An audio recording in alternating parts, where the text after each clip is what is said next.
Good morning. Okay, that sounds good. Yeah, we can probably hook that onto. Yeah, I can put it in my pocket. Yeah. I'm not a professor. They're using water.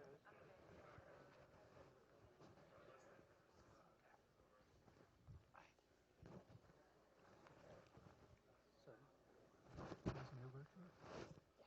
Good. Wonderful. And I saved on the memory stick.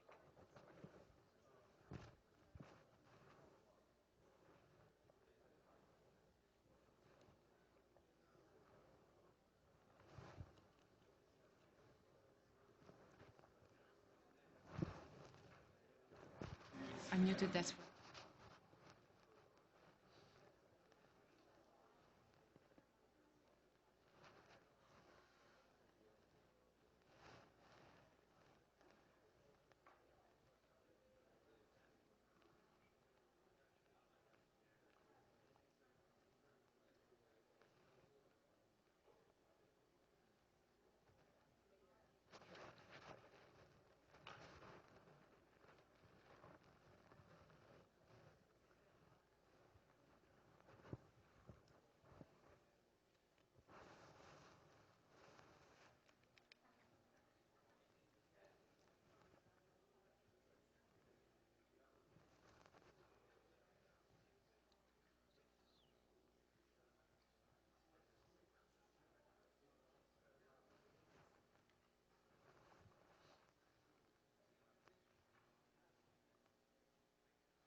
Good morning, everyone.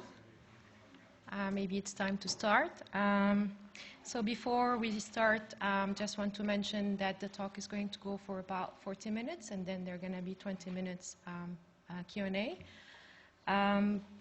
So the School of Economics is very delighted to host Dr. Shenggen, the Director General of the International Food Policy Research Institute. Despite his quite busy schedule, he found time for a rather short visit at the University of Queensland. We'd like to see you more. It is hard to summarize Dr. Phan's leadership, achievements, and commitment to knowledge transfer from research to policy making. But I'll do my best, and this is why I have a paper. Shenggen has been the Director General of the International Food Policy Research Institute since 2009. Dr. Phan joined IFPRI in 1995 as a research fellow conducting extensive research on pro-poor development strategies in Africa, Asia, and the Middle East. He led IFPRI's program on public investment before becoming the director of the Institute's Development Strategy and Governance Division in 2005. He now serves as the vice chairman of the World Economic Forum's Global Agenda Council on Food and Nutrition Security, after serving as the chairman of the council from 2012 to 2014. In 2014, Dr. Phan received the Hunger Hero Award from the World Food Programme in recognition of his commitment to and leadership in fighting hunger worldwide. Dr. Phan received a PhD in Applied Economics from the University of Minnesota and a bachelor's and master's degree from Nanjing Agricultural University in China.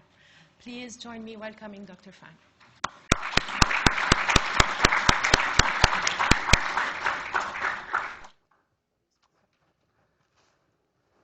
Well, thank you, Mara.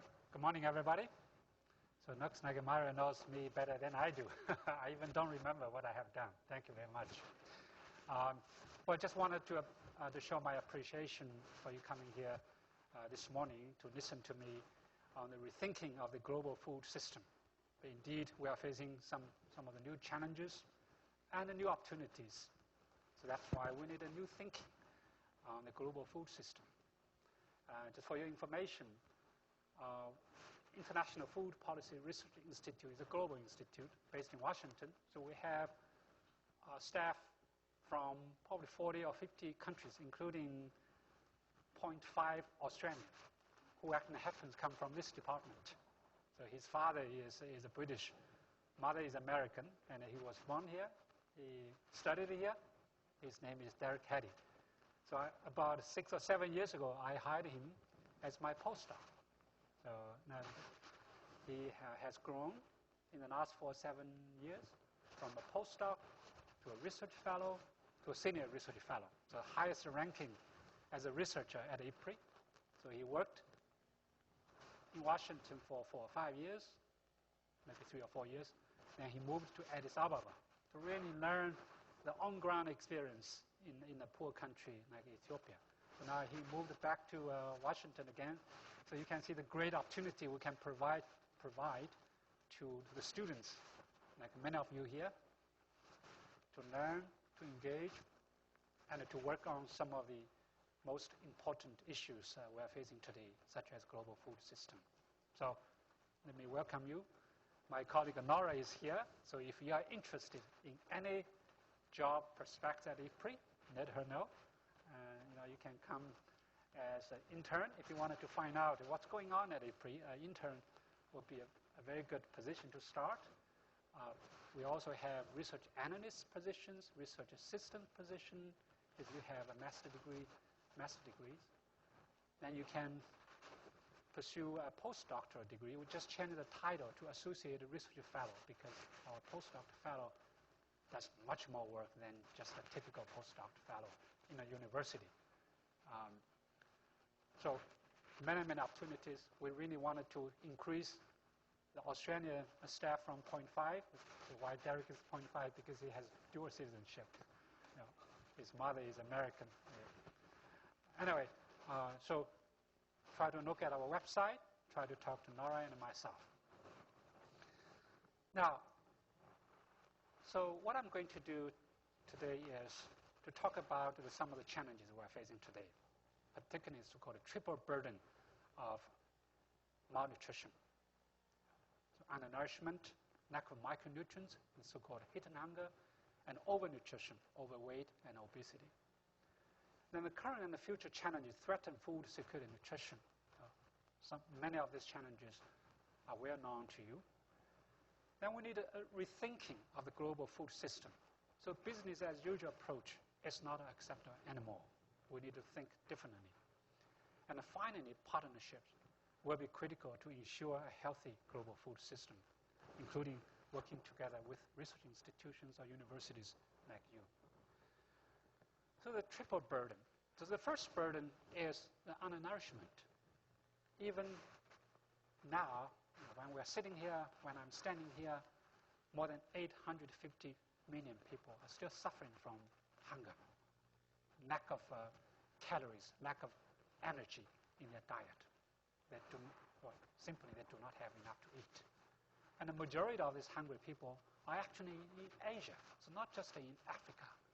Asia, like Southeast Asia, East Asia, South Asia account for 67%, or 2/3 of the global undernourished population. So the Asian is your neighbor, whether you're part of Asia or not, but definitely they're very close to you. But in terms of percentage, Africa still has the highest percentage. And the hidden hunger, the hunger that you cannot observe, that is lack of micronutrients, vitamin A, zinc, iron, and many other minerals, vitamins. It is in some of the poorest region, poorest country where the hidden hunger or lack of micronutrients is the most severe. Look at South Asia, Southeast Asia, Africa. Majority of the countries in this region have severe or very high level of hidden hunger, lack of micronutrients. So 2 billion people are suffering from hidden hunger globally. And the third burden is actually overnutrition and obesity.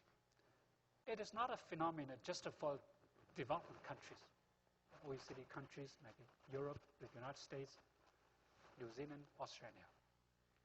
It is also a problem, challenge of developing and emerging economies, particularly emerging economies, India, China, Brazil, Mexico. As income increases, in these countries, the rate of obesity, the rate of overweight has increased actually much faster than the overall economic growth rate.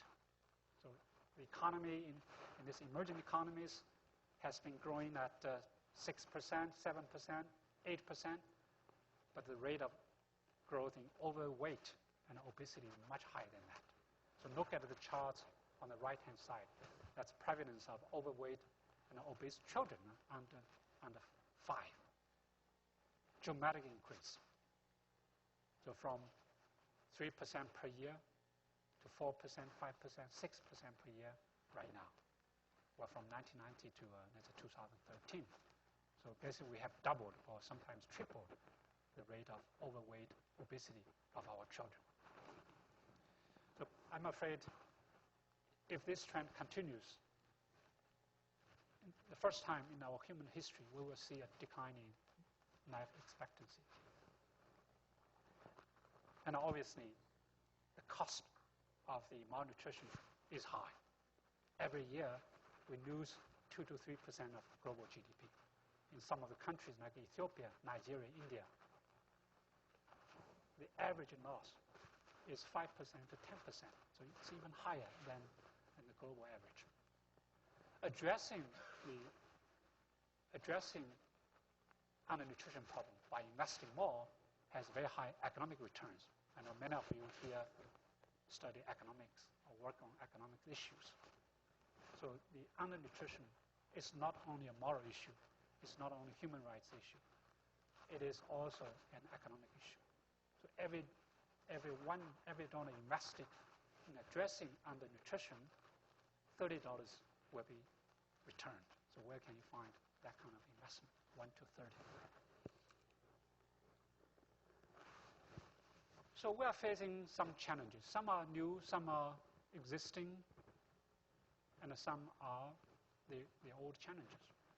So population growth, rising incomes, rising demand, and the diet changes. Food price spikes and the volatility, the competition between food and fuel, growing agriculture-related risks to health, and climate change, a high frequency, intensity of extreme weather events. I remember 5 or 6 years ago, Queensland experienced a historical flood. I'm very surprised that I don't see any sign of flood. We can see how resilient you are. You're very resilient to weather shocks. Can other developing countries do the same thing? So let me go through very quickly on some of these challenges. And many of these challenges probably are well known to you. The first is demographic shifts, rising incomes, and diet changes. So by 2050, this planet will host more than 9 billion people. That number could be 9.3 or even 9.4. Depends on the family planning policy, depends on some of the assumptions we made. For example, we assume that if the economy grows, then the fertility will come down. Whether that assumption will hold, we don't know. That will depend on culture, depends on policy, depends on many other factors. The income will continue to grow, particularly income growth in emerging, in developing countries. So we will see a slowdown of overall economic growth in OECD countries. 1 or 2% per year is already very lucky. But for emerging economies, the per capita income will grow at 3%, 4%, and some countries will grow at probably even 5% in the next 10 or 20 years. As a result of that, the people's diet will change.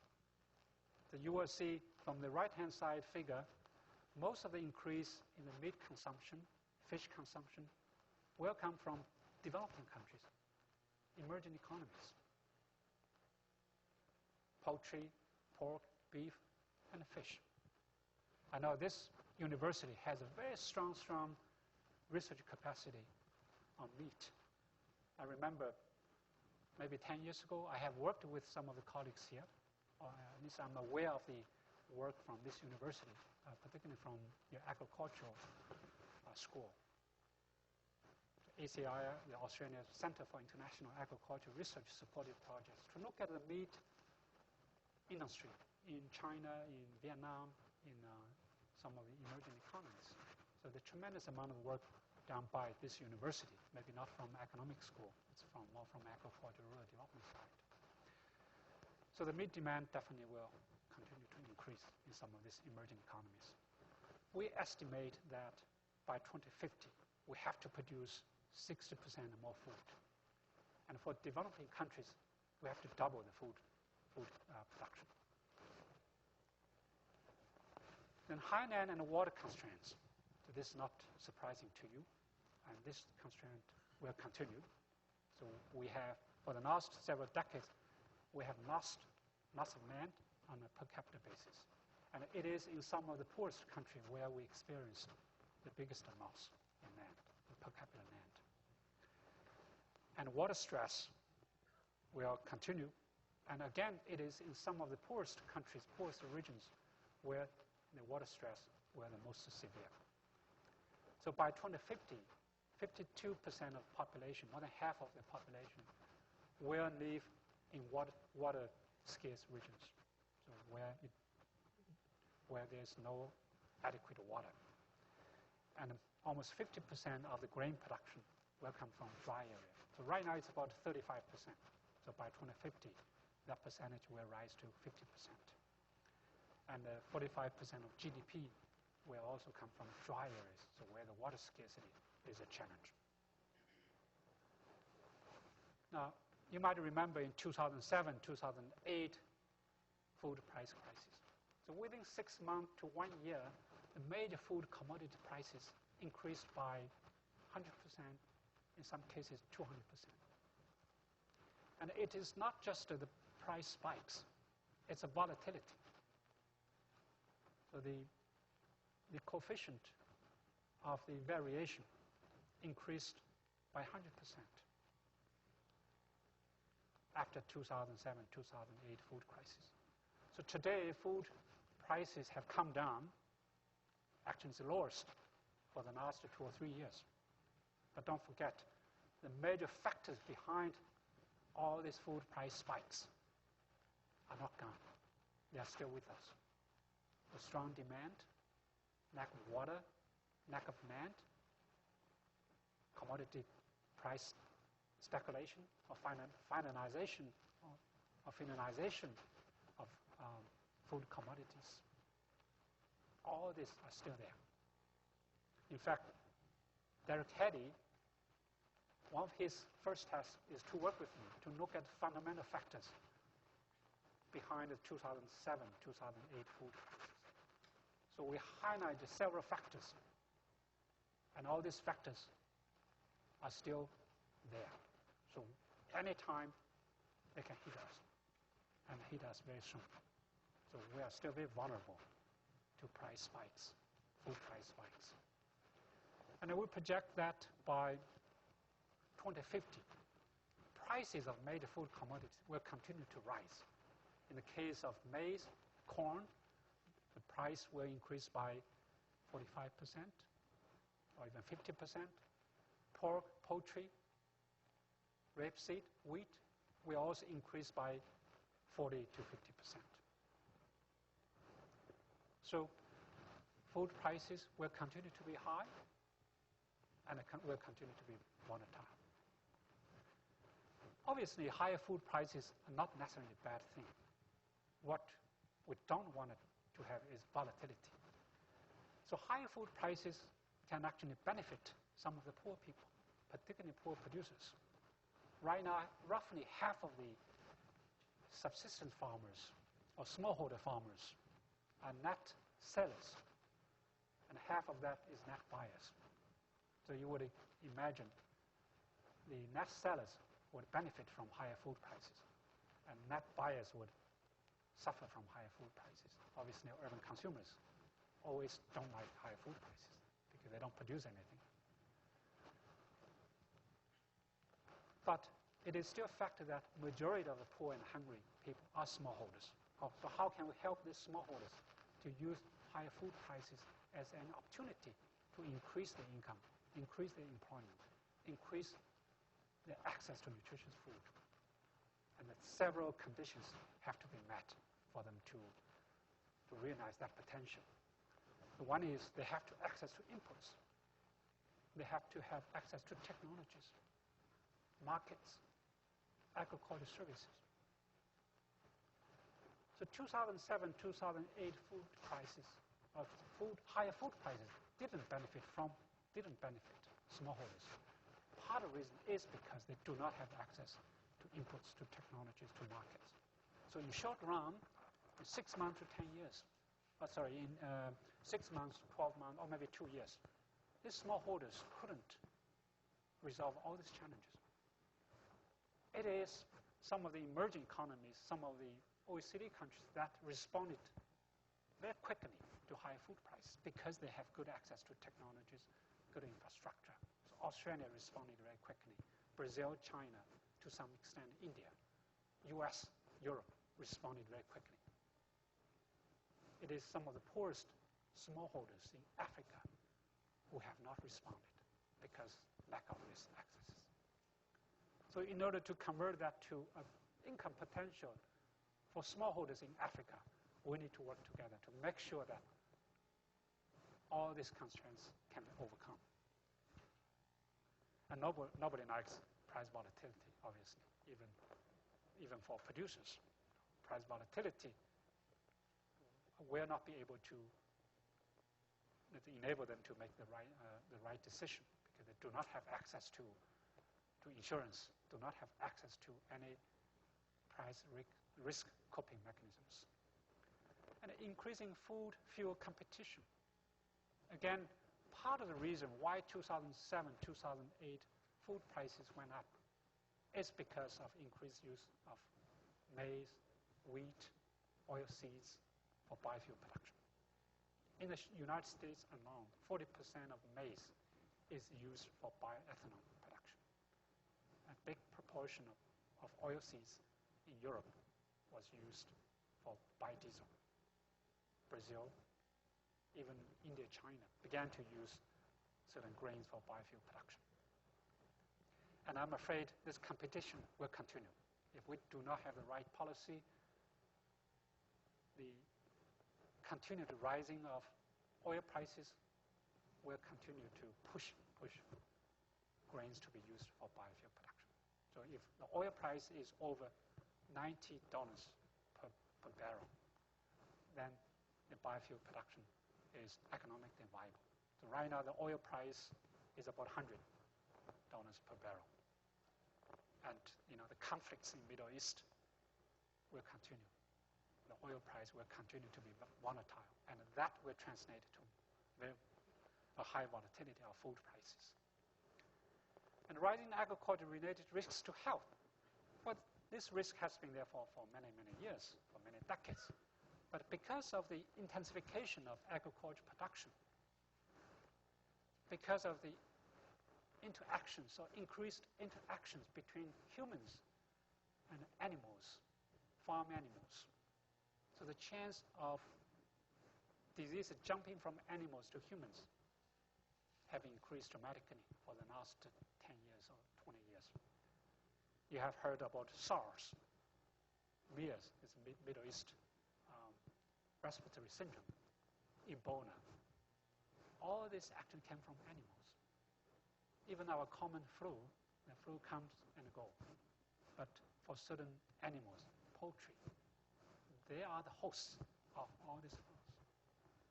So look at the incidence of avian influenza. Avian influenza, chicken flu, affected many countries, including some of the neighbors here, Indonesia, Vietnam, the Philippines, China. It's not gone yet. Anytime can come back. Anytime can become a very large pandemic.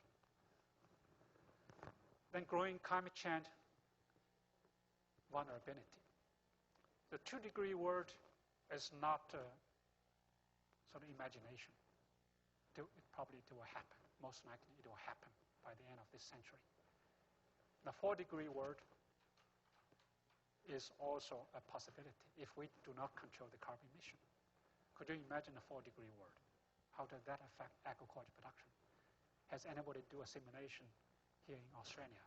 If the temperature increases by 4 degrees Celsius, the productivity will be affected tremendously.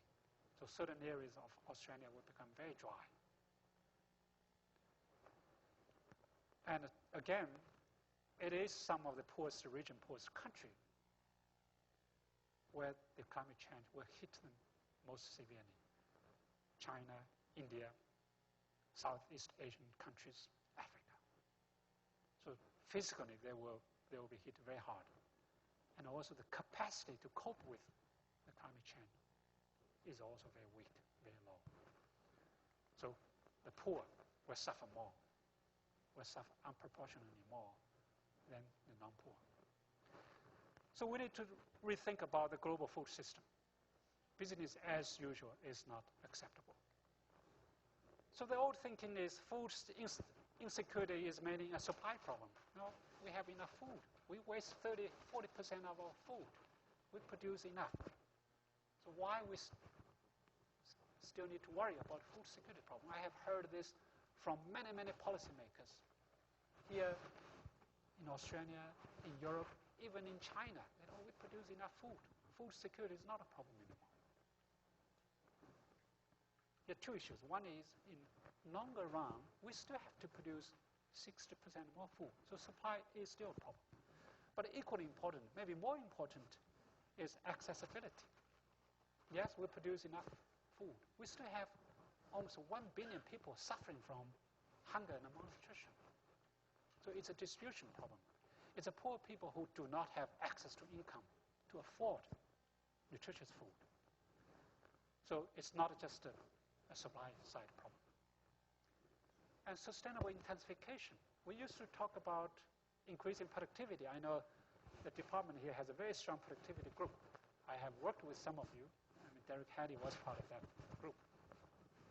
So we used to look at the productivity. Output, it's a grains per kg per hectare. This is our traditional thinking. But it's not good anymore. We need to think differently. That is sustainable intensification and a resilience with a focus on nutrition. So it's not just production, output, nutrition is important. Is small still beautiful? Smallholders. 30, 40 years ago, when I studied economics, we always said that small is beautiful. Smallholder is very efficient in using its resources, labor, feminine labor, or any resources around the household. You might know that T.W. Schultz received a Nobel Prize in 1979. That's because his argument, the small is beautiful. Smallholders are very efficient. But today, small, in many cases, small is not beautiful. Maybe small is ugly. A self-sufficiency. Many countries, including FAO, pursued a self-sufficiency policy. The country has to have 90%, 95% food self-sufficiency. Again, we needed to rethink about it, whether self-sufficiency is a good strategy. And food losses and waste. We waste 30%, 35% of the food. How can we reduce the food losses and waste and use that to improve our food nutrition security? And in the past, food systems are relatively safe, particularly in terms of health risks. But today, the food safety is increasing at risk. Contamination from the use of inputs, from industrialization, from the non-supply chains. And global governance food system used to be dominated by OECD, by US, by Australia, trade, aid, and the global institutions like the World Bank, FAO, WFP, IFAD. But today, the emerging economies, Brazil, China, and India, plays a huge role. They account for large percentage of global trade, large percentage of production, large percentage of foreign aid in agriculture. So they are very active in Africa. So we need to include these emerging economies in a global governing system. So how are we going to transit to the new thinking of the global food system? So here are 4 or 5 or 6 pathways we can pursue. So number 1 is to promote sustainable intensification with a focus on nutrition. So more nutrients with more efficient use of all inputs and the natural resources in a long-term basis. So if you wanted to measure your productivity, don't use output, don't use GDP.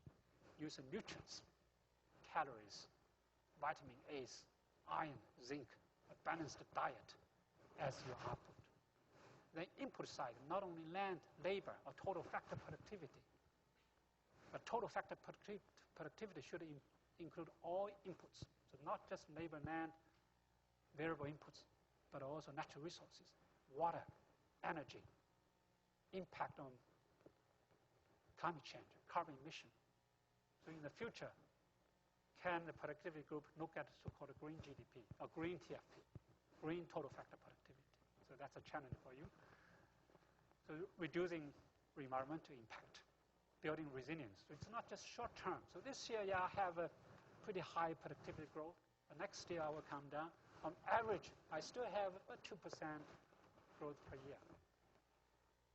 But can we also look at the resilience part, the stability, the variability, the coefficient of variation over time? And well, some of the technologies can help to achieve that target. At IPRI, we use a global model called impact model to model how different technologies can help to produce more nutrients with limited inputs, limited resources. So some of the technologies include no-till, nutrient, nitrogen use efficiency, drought-tolerant varieties, integrated soil fertility management, and so on. So many of them are traditional, it's a technology approach. Many of them are practices. And with a focus on nutrition, biofortification is a way to increase nutrients without increasing inputs. So through breeding, through whether it's traditional breeding or modern breeding, including GMO, to really enhance nutrition of various crops. It's orange sweet potato, vitamin A maize, corn, golden rice, you might have heard. So all these crops have higher nutrients, whether it's vitamin A, iron, zinc, and to address some of the sort of hit and hunger issues without increasing inputs. And to cope with climate change. Some of the practices, some of the technologies can be leveraged for win-win-win. Win-win-win. So one win is to improve productivity. Well, we still need to improve productivity. Another win is to adapt to climate change. The third win is to actually help to mitigate the climate change. If agriculture accounts for 1/3 of the global greenhouse gas emission. So agriculture is part of the problem, but it is also part of the solution. So improve certain varieties, crop rotation, use cover crops, appropriate use of fertilizers. So newer fertilizers should try to release the nutrients for crop to absorb slowly, more efficiently, and effectively. And transform smallholder agriculture. So how can we really make sure that smallholder can be transformed to link them to high-value chains, to increase their size, to increase, or size not only the land size, the size of their operation. They need to access to financial services, value chains, and we need to target the young farmers. In many developing countries, the young people do not want to engage in agriculture. They move to the cities, but the cities do not provide jobs. Could you imagine what would happen if all these young people moved to cities without jobs? Arab Spring, actually, the root cause is higher food prices, lack of jobs in Tunisia, and was spread to many parts of the world. I'm afraid if the young people do not have the jobs, the social conflicts will become the norm. Even Europe, even US and Australia. So for smallholders, they either have to move up higher value chains, higher income, or they have to move out. Why they have to move out? Because they face some sort of hard constraint they cannot solve. Soil fertility is low, lack of access to infrastructure. We simply help them to increase their production productivity in a remote area. It's not economically viable. In that case, why don't we move them out? Non-farm, urban centers, through social protection. So in the short run, we can help them to have access to nutritious food. In long run, they have to be part of overall economic growth process. And there are many cases how smallholders can link to value chains. So I don't want to elaborate all these cases. But institutional innovations, technological innovations, assistance from the government, the private sector engagement will all help. And developing youth in agriculture. So why the young people do not want to engage in agriculture? Not because reputational issue, sometimes I feel shame that I'm engaging in agriculture. But they also face some hard constraints. They do not have access to land. They do not have access to finance. They do not have access to capital. They do not have access to agriculture services. So if we can help them to solve all these constraints and make agriculture as a business, so it's not just a livelihood, not just some sort of a social protection. So I truly believe the young population will be able to engage in agriculture and facilitate open, transparent, and a fair global trade. So this is so critical. We have worked this for a long time. I know Australia is a champion in doing that, pursuing the open, free, and a transparent trade. We need to continue to do that. But the new thinking is we should not just work on the import side, import tariffs. We have to really tear down the import tariffs, but also on the export side. 2007, 2008 food crisis was exacerbated by food export bans. So many countries began to ban the exports. That actually exacerbated global food prices. That actually discouraged a more freer, open, and transparent trade.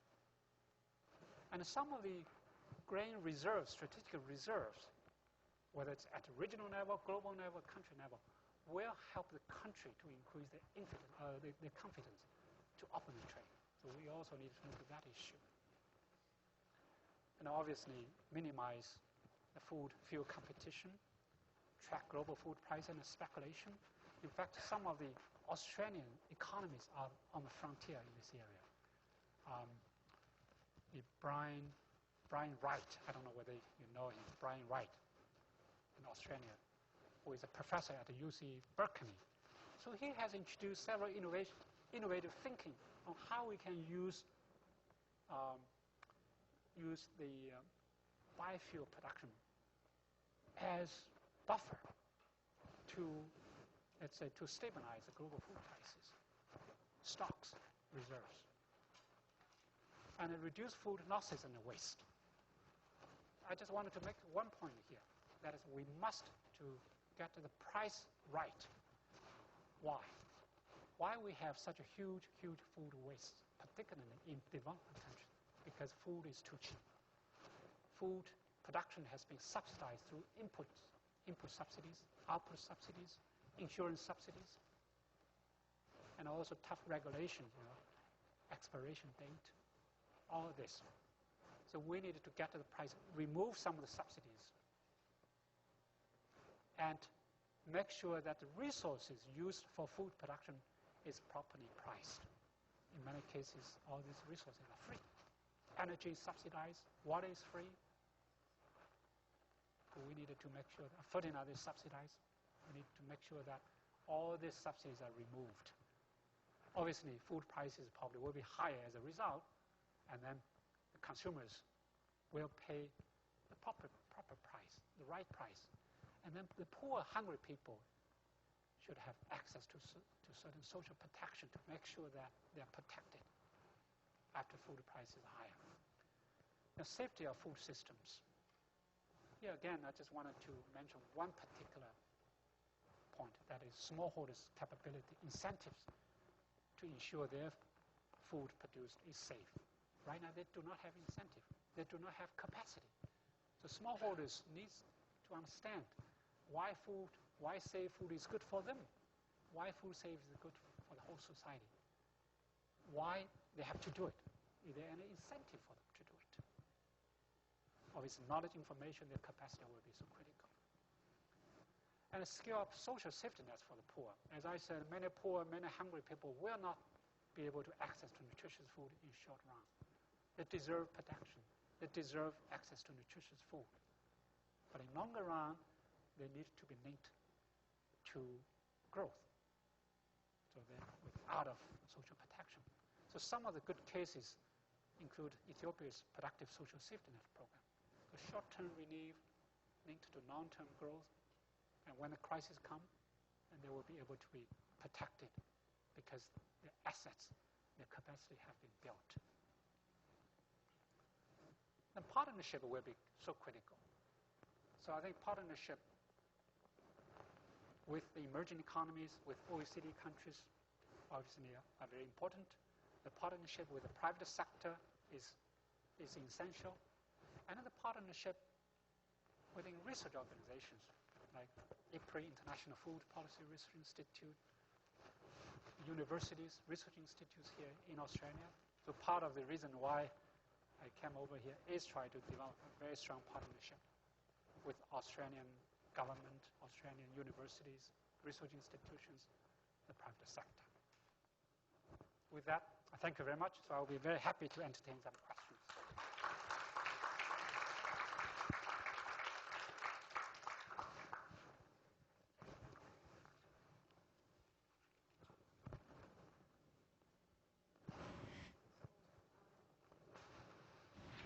We are going to open the floor for Q&A. I would like you to raise your hand if you want to ask a question, and just wait for the microphone to reach you, please. Thank you.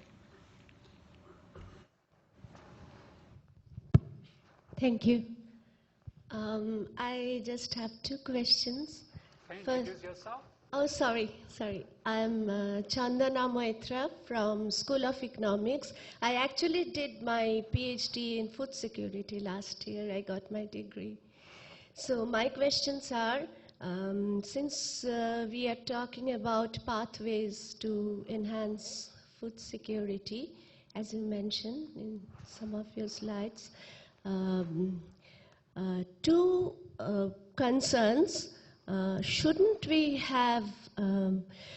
look at urban food security and rural food security? No, we should have different approaches in looking at these two issues, because as you mentioned, food price increase, 2008 food fuel inflation, that had a more severe impact on net buyers, and urban poor are actually net buyers. So in that sense, they have a weaker safety net also. They might have been affected in a worse way. And this is one question that shouldn't be one of the major concerns today, that urban poverty is a growing challenge to food insecurity. And the second question is relating to measurement. Of course, food access is a major concern among the different components of food security, like supply is no longer a major concern, but measuring food access is a real challenge since it's so multidimensional, and we end up identifying different groups as food insecure in terms of different indicators, and there is no concern regarding which is the best indicator so far, which is absolutely meaningless in terms of targeting. So I think major international institutions like FAO or IFPRI, they have a role to play here. FAO is obviously doing something. They are trying to develop experiential indicators and all. So these are my two questions. Thank you.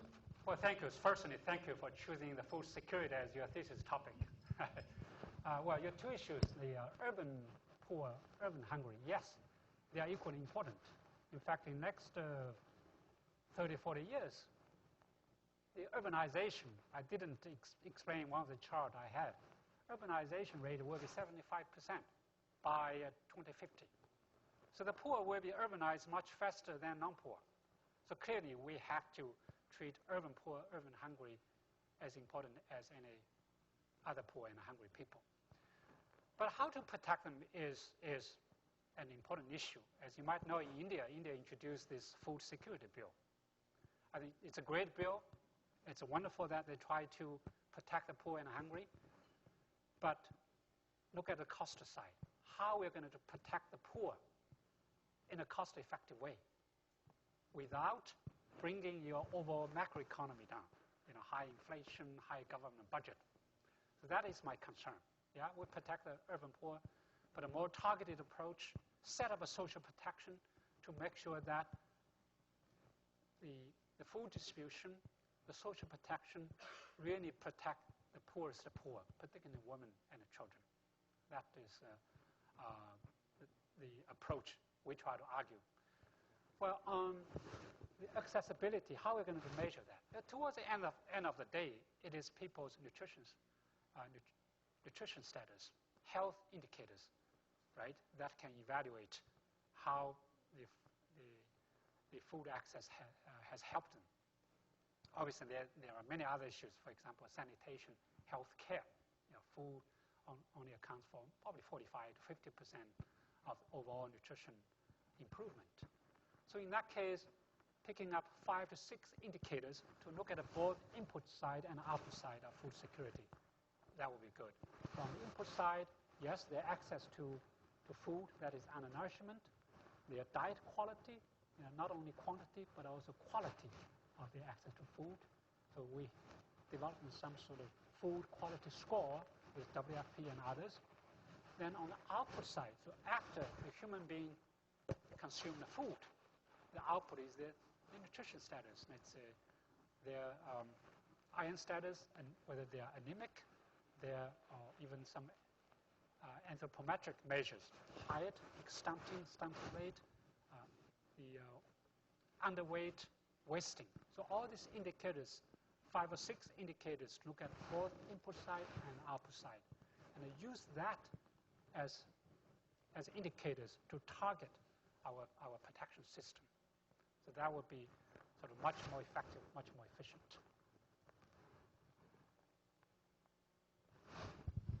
Hello everyone, I'm Cameron. I actually study engineering, so I'm not particularly qualified to ask these sorts of questions, but I'll do it anyway. I feel like the main thing you've missed, and you can all agree or disagree, is the amount of meat consumption that is currently going on. You mentioned climate change, the health side in terms of overnourishment and contamination of foods, less waste, destroying land, and we want more arable land, and then the grain that's not just used in biofuel industry, but the one that's used to feed all of the livestock. I feel like, it helps with that long list. And so I understand we're battling big industry, some of the biggest industries in the world, so hopefully, I don't mean to offend anyone, no one assassinate me after this, but where do you stand on that? The way I see it from what I've found is that a shift in our, even halving our consumption of animal products would make a huge difference. And I know there's a stigma around those sorts of diets and all this other sort of stuff, but where do you stand on it from an economic and, the things you've listed on from that point of view? Yeah. Well, in fact, the engineers can contribute a lot to the global food system. About 3 or 4 months ago, I was invited by the engineering school of Cornell University, because the university tried to use a system approach to tackle some of the, so I think they,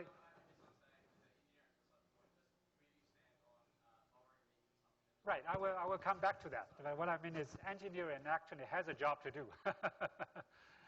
Well, in terms of the meat consumption, it actually comes back to my point, that is, get the price right. Right now, the meat price has not integrated their carbon emission, has not integrated their impact on the environment. So the if we integrated carbon emission, the price of natural resources used into beef price, I will not be surprised the beef price will double, triple. But as economists, we do not want to interfere people's decision, right? If you wanted to consume more meat, if you wanted to consume more alcohol, that's your choice. But you have to pay the full price, whether it's environmental and also health, right?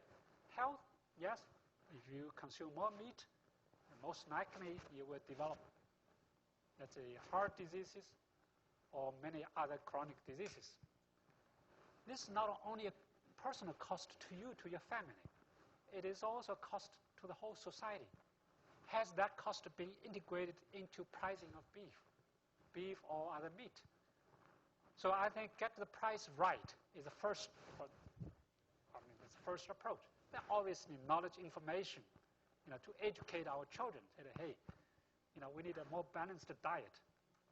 From the very beginning, we tell our children that, hey, consume more vegetables, more fruits, focus on nutrition. I think, we need different approaches. I do believe the diet pattern right now is not sustainable in many countries. In Europe, in Australia, and now in some of the emerging economies, particularly Brazil, China, Mexico, and Indonesia. So India is a different story. India, majority of the population are still vegetarian there. They face another issue, that is a hidden hunger. So without eating meat, how can you solve some of the lack of the micronutrients or minerals like iron?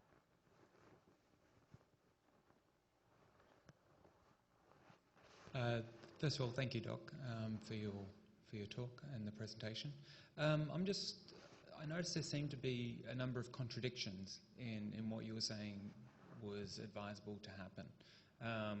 In one hand, you were pushing for greater tech, but retaining urban jobs as well. Rural jobs as well. But we've seen in a lot of places around the world that when you increase tech, you increase price. Leads to larger holdings, which often reduces rural jobs, increases urban drift.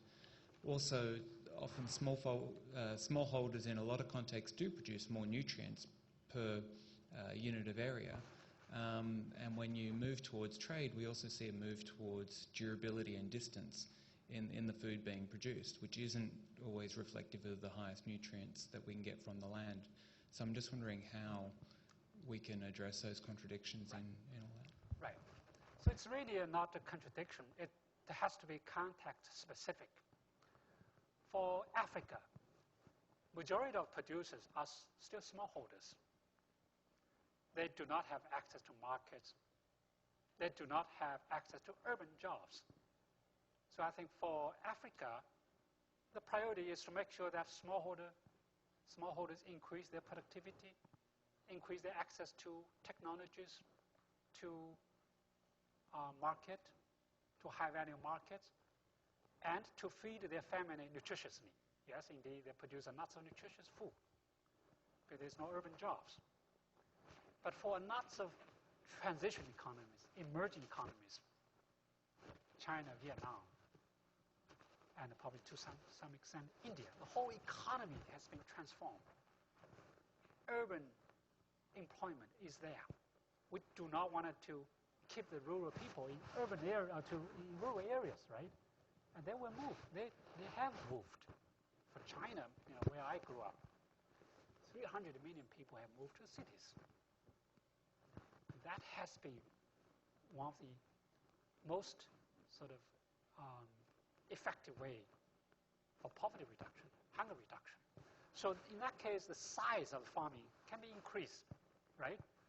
So size of farming, size of operation can be increased through the change of land policy. So they should allow the land to be transferred either through leasing, renting, or even through purchase.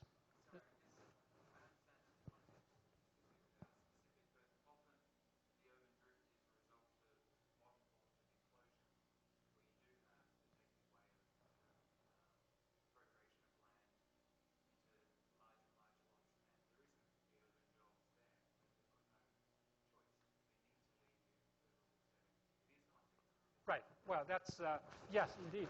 Well, so that's why the urban jobs are so critical.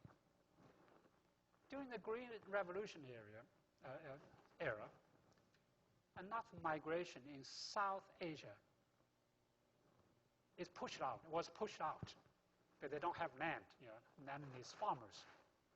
So they were pushed to the urban centers. They went to the urban slums. And we don't want to see that. So that's why the context-specific means if there's no viable urban jobs, for poverty, it's better for them to stay in the rural areas. Make sure that they have access to land. But today, it's a different story. There are some sort of pulling factor in the urban centers. The rapid development of IT sector, construction, all this demand labor. So we make sure that these people move to cities to have a decent job. The whole family could be out of poverty, out of hunger. But meantime, in rural areas, make sure that smallholders, whether it's nannies or the smallholders who have some land, can be transformed to access to high-value markets, either through social protection in short run or in longer run. They will be able to produce their own food or move to the cities. So context, yes, context specific. And not only static context specific, and also dynamic over time. Even in one particular location, the context may change over time. I hope I got your question right. You didn't have the microphone second time. So my name's Liam. I'm doing a PhD in the School of Ag and Food Science, actually. Many of the approaches that you've talked about here require some sort of international collaboration. And I'm just wondering if you've got a view on how realistic that is given geopolitical concerns, and whether you've come up with any strategies on how you'd manage those geopolitical concerns, like stockpiling of food and other sorts of country-specific barriers to trade and collaboration. Yeah, I think we have to have a higher vision or higher goals for everybody to work together. Right now, the global food system is at a probably disarray, I have to say. Yeah, protection from OECD countries, 40 billion euro is spent in EC alone, the European Union. In US, up to $30 billion. So protection. Then in the current Naquela Declaration by G8 in 2009, right after food crisis, the total amount committed is $23 billion for 3 years. Let's compare these numbers. 40 billion euro, which is probably close to $60 billion a year to subsidize the food production. US another 30.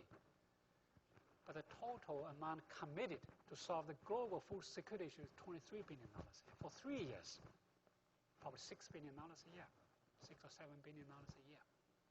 So that's sort of disproportion. You can see, yes, the global food system right now is not working. It is working against the poor. So that's why we need to work together. How can we work together? How can we really change our current institutional setting, which is basically set up right after the Second World War, Brenton sort of institutional setup, the World Bank, FAO, OECD. And now the private sector has become so active. Some of the charity organizations, like the Melinda Bill Gates Foundation, has become very active. Emerging economies have also become very active. They play a very large role in global food system. So how can we really include them more inclusive to reflect the voices of the private sector, emerging economies, NGOs, and to really tackle some of the barriers we had before? I think this is, so that's why the final point I made is let's all work together to have a more inclusive global food governance system. Everybody has a voice there. Everybody can contribute to that. Just to look at the foreign direct investment, India and China. They invest having hugely in Africa. South-South learning, technology transfer. Used to be North and South. So now actually South-South. From Brazil, from China, from India to Africa. These technologies are more adaptable because the scale, using a smaller scale, not high-tech, labor-intensive, not capital-intensive, it's much more appropriate for Africans. So let's think differently. And for OECD countries, they still have a role to play. How can they really facilitate this sort of South-South learning? Because OECD countries has built a strong capacity in doing foreign aid. But now, can they also include other players? I think there are win-win-win opportunities. So actually, ironically, so I came from China. I often sit in the donors' round tables set up by OECD countries, USID, the EC, OECD DAC. And when you are there, you don't see Indians, you don't see Brazilians, you don't see Chinese there. And these guys are doing a lot in Africa. I think there are win-win-win, not necessarily competition. To some extent, the competition is also good. I think we have enough economists here, right? If we can present different models for Africans, South Asians to choose, then most likely we will contribute to their development positively.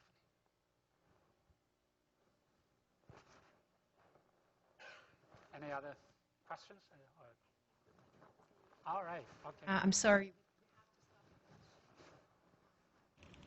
So we have to stop the questions. I'm sorry, because we don't have the room for more than 11 o'clock. I would like to apologize on the behalf of those who have left and have courses. I would like to thank you for being here with us this morning. Just before you leave, I have a small gift for you, great. which is thank you for the very stimulating talk and very interesting talk. We hope you will remember us and remember the visit. Thank you all. Please join me to thank Dr. Fan.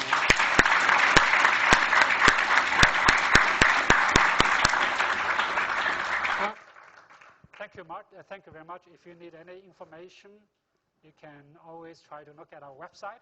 It's ipri.org.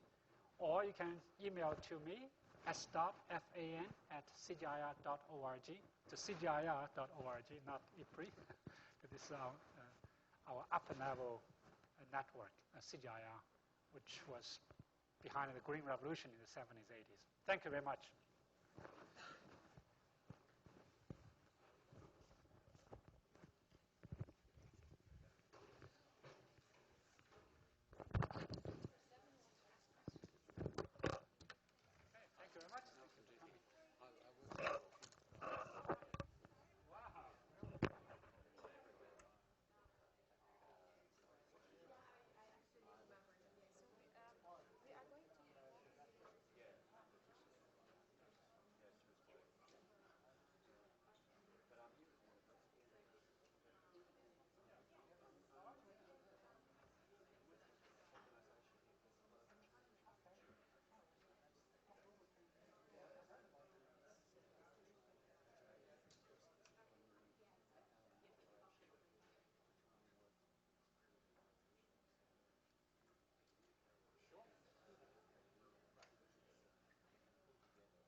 that's it.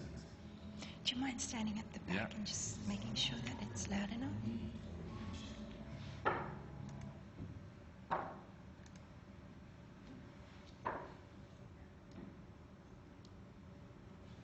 Ready?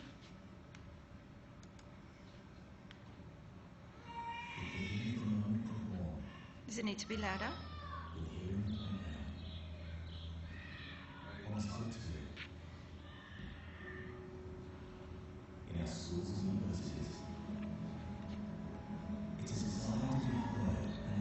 Yeah, just stay there. I'll test the next one.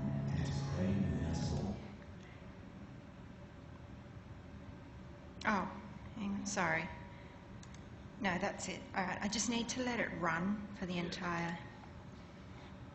All right, thanks.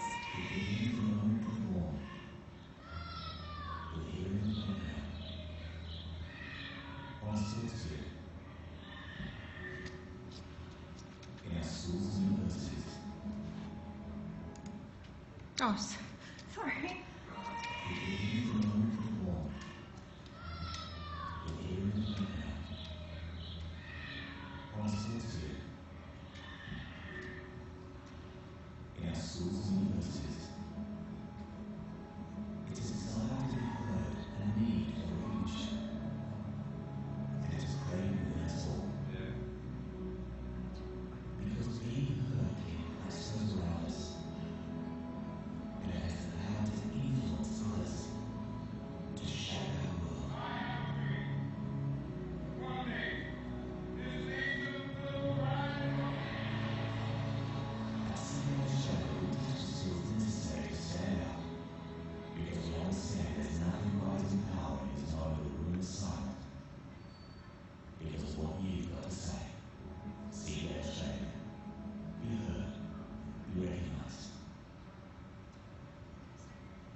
Presentation, so I'll just pop it behind here to... Right. We've just figured out how to work everything and I've just tested my USB, so that's now working really well. Excellent. Just minimise that.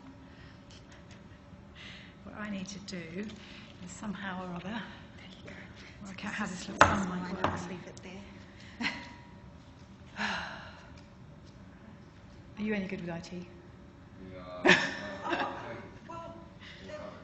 What did you... It's a lapel mic. Oh, okay. But I think it's okay because we programmed it in for an event last week.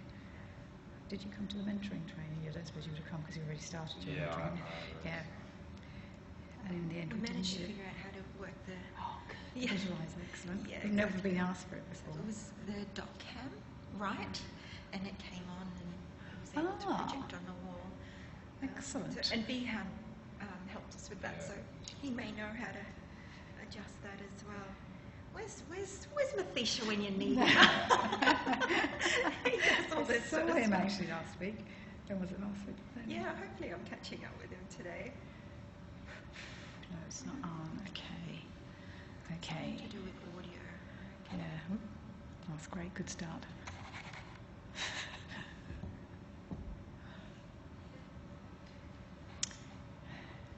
That's. So when my lecturers do it, they switch that off. This one. They switch like the lecture track off, and then they switch that on somehow through this. So Mute.